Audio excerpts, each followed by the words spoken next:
I used to deliver for Uber Eats. I was having trouble paying off my student loans, so I was hustling to make whatever cash I could.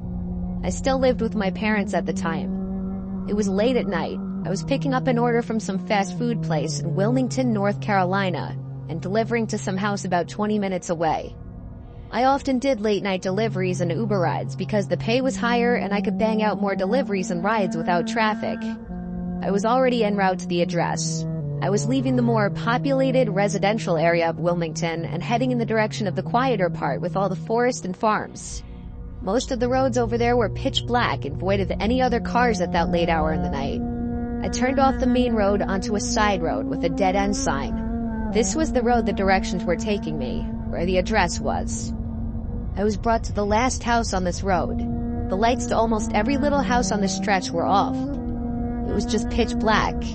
Even the house that I was supposed to be delivering the food to. I had to keep my car headlights on just to even see, and just so I wouldn't trip on anything, I also was using my flashlight on my phone to navigate my way to the porch of this house.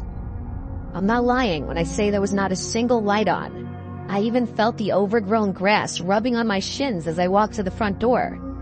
This didn't feel right. I pressed the doorbell button but didn't hear a ring, so I knocked. The customer had their delivery preference to be contact delivery, which means I'd have to actually physically hand it off to him or her. I messaged the customer that I'm at the front door and asked him if he could confirm the address. He read it right away and responded, "Give me a second." I replied, "Okay." He read it. I waited in the dark, looking at the windows of the house, waiting for a light inside to turn on. I was thinking there's no way this is the right house. I followed up again, asking him if he could type out his address. He started typing. It took a while before he sent a message saying, "I see you, you're at the right house." The next thing I realized was that there were no cars anywhere. This was making no sense. I asked the customer to confirm what kind of car he sees outside. He replied that he sees my light. Well, that pretty much confirmed that I was at the correct address, but it didn't make this any less sketchy. I started to just inch away from the door to the house just because I didn't want to be on top of it as they opened the door. But the door never opened, no matter how many times I messaged the customer on the Uber Eats app. I was starting to suspect this was some kind of scam to get free food. Then I heard a voice come from outside in the darkness surrounding me. It was a male's voice calling, "Over here." I started to wave my flashlight all over the place, trying to reveal whoever just said that. I said out loud, "I'm leaving the food on the front porch over here." I didn't know who I was talking to, nor could I see them. I was terrified I was about to be attacked, so I walked back to my car, not trying to draw attention by running. When I got to my car, I heard this distinct air leaking sound that I could immediately recognize to be the sound of air leaking from a slashed tire.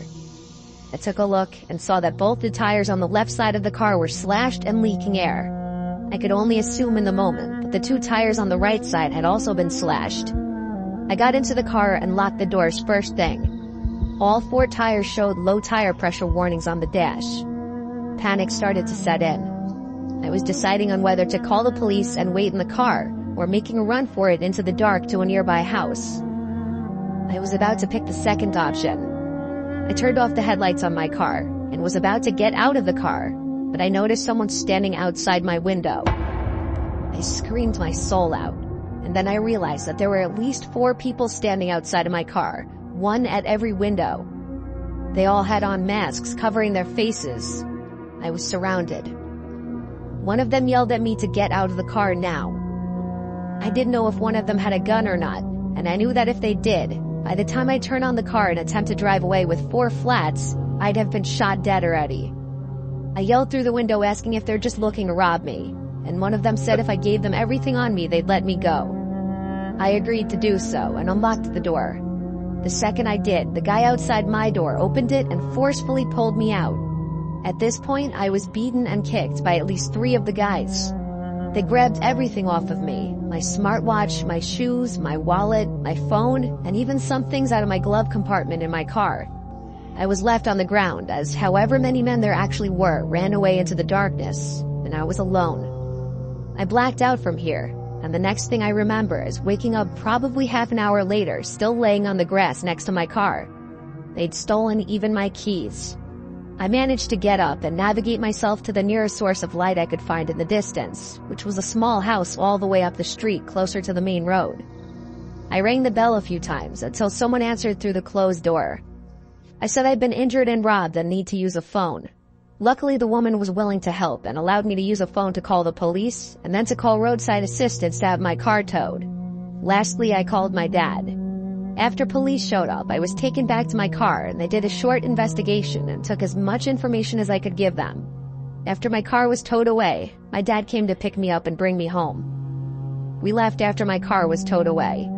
My phone's last location was down the street from the incident, and it hadn't been turned on since the night before, meaning they'd probably destroyed the phone. The next day, I gave even more information to some detectives regarding my Uber Eats account, and they rather quickly were able to trace the customer account back to a guy named Logan, who, long story short, allegedly lost his phone and wallet, and whoever found or stole them was the one to call the Uber Eats delivery with the intention of robbing me. Basically what I'm saying is whoever did this to me got away with it. The house that they set this up at was a vacant house for sale. My car tires were covered by insurance, but everything else I ate the loss. And this was a painful and expensive, but also valuable lesson to not be so naive ever again in a situation like that. I stopped deliveries for a few months. Then I went back to doing daytime deliveries.